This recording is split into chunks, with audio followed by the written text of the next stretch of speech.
ഇപ്പം മുട്ടുവേദനയാണെങ്കിൽ ഒരൊറ്റ മിനിറ്റ് കൊണ്ട് ഞാൻ മാറ്റി കൊടുക്കും. ഒറ്റ മിനിറ്റ് കൊണ്ട് ഇത് വിശ്വസിക്കാൻ പറ്റുമോ? ഞാൻ വെറുതെ പറയല്ല. ആർക്കെങ്കിലും സംശയം ഉണ്ടെങ്കിൽ ഇങ്ങോട്ട് വരും. ഇവിടെ വന്നിട്ട് ആ ഒരൊറ്റ മിനിറ്റ് എന്ന് പറഞ്ഞാൽ ആ ഒറ്റ മിനിറ്റ് കൊണ്ട് മാറ്റിയിരിക്കും. നമ്മുടെ ചാനൽ കാണുന്ന ഒരുപാട് ആൾക്കാരുണ്ട്, അവർക്ക് വേണ്ടിയിട്ട് ഞാൻ പറയാം. അവർ വരും ഇവിടെ, തീർച്ചയായിട്ടും ഇവിടെ വരണം. അങ്ങനെ ആവശ്യം എന്തെങ്കിലും ബുദ്ധിമുട്ടുള്ളവരുണ്ടെങ്കിൽ ഇവിടെ വന്നു കഴിഞ്ഞാൽ ഞാൻ മാറ്റി കൊടുക്കും. ഗ്യാരണ്ടി ആണ്, 100% ഗ്യാരണ്ടി. 95% ഓപ്പറേഷൻ ചെയ്താലും മാറുള്ളൂ എന്ന് പറഞ്ഞ ആൾക്കാരെ ഇവിടെ വന്ന് ആ സമയം കൊണ്ട് ഞാൻ മാറ്റിയിട്ട് ഈ സ്റ്റെപ്പ് കയറ്റിയിട്ടാണ് ഞാൻ വിടുന്നത്. ഒറ്റ മിനിറ്റ് കൊണ്ട്. ഇപ്പൊ 4ാമത്തെ സ്റ്റിച്ചിങ്ങാണിത്. 4ാമത്തെ വട്ടമാണ് ഇവിടെ വരുന്നത്. വേണ്ടേ ഇങ്ങനെ ഫിറ്റ് ചെയ്യുക ഇതിനകത്ത്. നേരത്തെ അദ്ദേഹം പറഞ്ഞ പോലെ തന്നെ ഒരു മരുന്ന് നമ്മൾ ഉള്ളിൽ കഴിക്കാതെ നമ്മൾ ചെയ്യുന്ന ഒരു ട്രീറ്റ്മെന്റ് രീതി, പ്രോട്ടോകോൾ അതാണ് ഞാൻ ചോദിക്കുന്നത്. ഒരു മരുന്നും കഴിക്കാതെ എങ്ങനെ ഈ വേദന മാറും? നമസ്കാരം സുഹൃത്തുക്കളെ, ഞാനിപ്പോൾ നിൽക്കുന്നത് ആലപ്പുഴ ജില്ലയിലെ കായംകുളത്താണ്. വെറും ഒറ്റ മിനിറ്റ് കൊണ്ട് എത്ര വലിയ വേദനയായാലും, കാൽമുട്ട് വേദനയായാലും കൈമുട്ട് വേദനയായാലും എത്ര വലിയ വേദനയായാലും വെറും ഒറ്റ മിനിറ്റ് കൊണ്ട് മാറ്റി തരുന്ന ഒരു ഹോസ്പിറ്റൽ ഉണ്ടെന്ന് പറഞ്ഞാൽ നിങ്ങൾ വിശ്വസിക്കുക. എന്നാൽ വിശ്വസിച്ചേ പറ്റും. ഇവിടെ അത്യാവശ്യം ആളുകൾ വരുന്നെന്ന് പറഞ്ഞു കഴിഞ്ഞാൽ ഇപ്പോൾ ഒരാൾക്ക് റിസൾട്ട് വന്നു, അദ്ദേഹം ഇപ്പോൾ അയാൾ പോയിട്ട് അടുത്ത ആളെ പറഞ്ഞു വിടുക, അങ്ങനെയാണ് ഏറ്റവും കൂടുതൽ ആളുകളോട് വരുന്നത് തന്നെ. ഇപ്പൊ ഒരാൾക്ക് റിസൾട്ട് ഇല്ല എന്നുണ്ടെങ്കിൽ ആരെയും പറഞ്ഞു വിടത്തില്ലല്ലോ. ആദ്യമേ നടക്കാൻ വയ്യാതെ വലിയ പ്രയാസപ്പെട്ട വന്നത്, ഇപ്പം ഓടി നടക്കും. നിങ്ങൾക്ക് കാണിച്ച് ഓപ്പറേഷൻ ഒക്കെ പറഞ്ഞ ഒരു കേസാണ് ഇത്. ഇതിന് നമുക്ക് ഓപ്പറേഷൻ ഒന്നും ഇല്ലാതെ സമാധാനമായിട്ട് ജീവിക്കാൻ വേണ്ടിയിട്ട് ഇതേണ്ടേ മുട്ടിന് മാറ്റി കൊടുക്കാൻ പറ്റിയ സാധനം.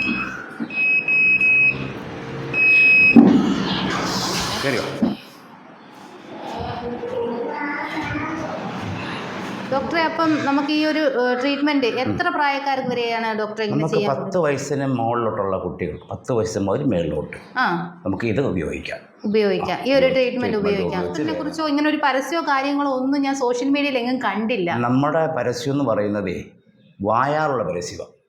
ആൾക്കാർ പറഞ്ഞ് ഇദ്ദേഹം വേറൊരാൾ വന്ന് പറഞ്ഞിട്ട് റിസൾട്ട് കിട്ടിയപ്പോൾ ഇദ്ദേഹത്തെ പറഞ്ഞു വിട്ടതാണ്. അപ്പൊ ഒരാള് വന്ന് അവരുടെ അസുഖം മാറി കഴിയുമ്പോൾ അവര് പോയി അടുത്ത ആളിലേക്ക് പറയും. അങ്ങനെയാണ് ഇവിടെ പേഷ്യന്റ് വരുന്നത്, അല്ലാതെ പരസ്യമൊന്നും ആവശ്യമില്ല.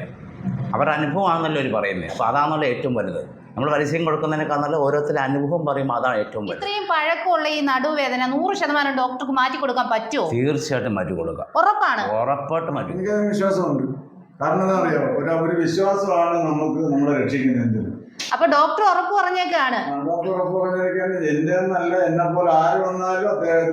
ഇവിടെ വരുന്ന ഒട്ടുമിക്ക ഭൂരിഭാഗം പേരും വരുന്ന ഡിസ്ക് ബൾജായിട്ട് വരുന്നവരാണ്. ഡിസ്ക് നടുവേദന, ഡിസ്ക് ബൾജായിട്ടൊക്കെ വരുന്നവർക്ക് നിങ്ങൾ എന്ത് ട്രീറ്റ്മെന്റ് ആണ് ചെയ്യുന്നത്? ഡിസ്ക് ബൾജ് എന്ന് പറഞ്ഞാല് ഇപ്പം ഇത് കണ്ടില്ലേ, ഇതാണ് നമ്മുടെ നട്ടലെന്ന് പറഞ്ഞാൽ. ഇത് ഓരോന്നും പീസ് ഓഫ് ബോൺസാ, ഓരോ അസ്ഥികളാണ്.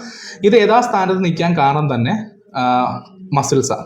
അപ്പോൾ മസിൽസിന് എന്തെങ്കിലും വീക്ക്നെസ്, സ്ട്രെങ്തനിങ് കുറവാണെന്നുണ്ടെങ്കിൽ പോലും നമുക്ക് ബാക്ക് പെയിൻ ട്രിഗർ ചെയ്യും. ഡിസ്ക് ബൾജ് വന്നെന്ന് കരുതി വേദന വരണമെന്നില്ല. അത് ബൾജായിട്ട് ഈ കാണുന്ന ഒരു ചുമന്ന രീതി മാർക്ക് ചെയ്തിട്ടുണ്ട്. ഈ ഞരമ്പിൽ അത് കംപ്രഷൻ ആക്കുമ്പോഴാണ് ഈ പറഞ്ഞ പോലെ തന്നെ വേദനയായിട്ട് നമുക്കത് വരുന്നത്. അത് വരാൻ കാരണം നമ്മൾ തന്നെ, നമ്മുടെ ലാക്ക് ഓഫ് എക്സസൈസുകൾ, അതായത് ഫുഡിലുള്ള ചെറിയ വ്യതിയാനങ്ങൾ. ഇപ്പം ഏറ്റവും കൂടുതൽ ഇപ്പം ഞങ്ങളെ പോലുള്ള ഓഫീസിലിരുന്ന് ജോലി ചെയ്യുന്നവർ, ഇങ്ങനെയുള്ളവർക്കൊക്കെ കറക്റ്റ് ടൈമിന് ഫുഡ് കഴിക്കാൻ പറ്റണമെന്നില്ല, അല്ലെങ്കിൽ എക്സസൈസിന്റെ കുറവുകൾ, ഇങ്ങനെ പല കാരണങ്ങളും കൊണ്ടാണ് ട്രിഗർ ചെയ്യുന്നത്. അപ്പോൾ നമ്മളിവിടെ ചെയ്യുന്നതെന്ന് പറഞ്ഞു കഴിഞ്ഞാൽ ഇതിലൂടെ വരുന്ന ഹാർട്ട് പെയിൻ, അതായത് ഇമ്മീഡിയറ്റ് പെയിൻ, അതായത് അതിശക്തമായ വേദന നമ്മൾ പതുക്കെ കൊണ്ടുവന്നു. കാരണം ഈ ഡിസ്ക് ബൾജ് എന്ന് പറഞ്ഞാൽ നമ്മൾ ഇടിച്ചൊന്നും അകത്തോട്ട് കയറ്റാൻ പറ്റുന്ന സാധനമല്ല. അത് മാത്രമല്ല, നമ്മൾ ഈ പെയിനെ കൺട്രോൾ ചെയ്യുന്നത്. ഇപ്പം ഇങ്ങനെ ഇമ്മീഡിയറ്റ് പെയിൻ ആയിട്ട് വരുന്നവരൊക്കെ നമ്മൾ ഫിസിയോതെറാപ്പി എക്സസൈസുകളൊക്കെ, നമ്മൾ ഫിസിയോതെറാപ്പി അല്ല, ആ രീതി വരുന്ന എക്സസൈസുകൾ, സ്ട്രെങ്തനിങ് ചെയ്യാനുള്ളത്, സ്ട്രെച്ചിങ് ഒക്കെ ഉള്ള മെത്തേഡ് എക്സസൈസുകൾ പറഞ്ഞു കൊടുക്കുന്നുണ്ട്. പക്ഷേ ഈ പെയിൻ വെച്ചുകൊണ്ട് അവർ പിന്നെയും എക്സസൈസ് ചെയ്താൽ അത് കൂടിക്കൊണ്ടിരിക്കത്തേ ഉള്ളൂ. ആ സമയം നമ്മുടെ ട്രീറ്റ്മെന്റ് എടുത്തിട്ട് വേദന കൺട്രോൾ ചെയ്തിട്ടാണ്. ചിലർക്ക് എക്സസൈസ് ആവശ്യം വരത്തില്ല, അങ്ങനെയുണ്ട്, എല്ലാവർക്കും അല്ല, ചിലർക്ക് എക്സസൈസ് ആവശ്യം വരത്തില്ല.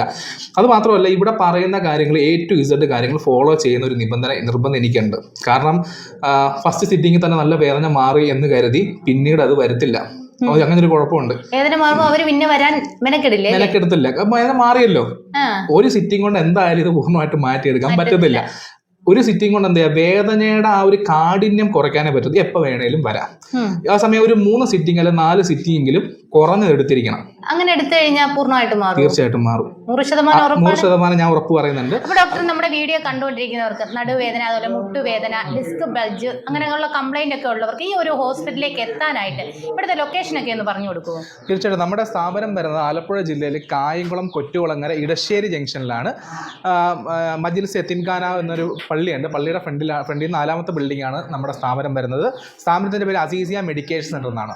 പറഞ്ഞ പോലെ എന്തെങ്കിലും തരത്തിലുള്ള ബുദ്ധിമുട്ടുകളൊക്കെ നിങ്ങൾക്കുണ്ടെങ്കിൽ ഈ ഒരു ഹോസ്പിറ്റലിന്റെ നമ്പറും ഡീറ്റെയിൽസും ഒക്കെ ഞാൻ ഈ വീഡിയോയിൽ ഉൾപ്പെടുത്താം. അപ്പോൾ നിങ്ങൾ വിളിച്ചിട്ട് ധൈര്യമായിട്ട് ഇങ്ങോട്ട് വന്നു.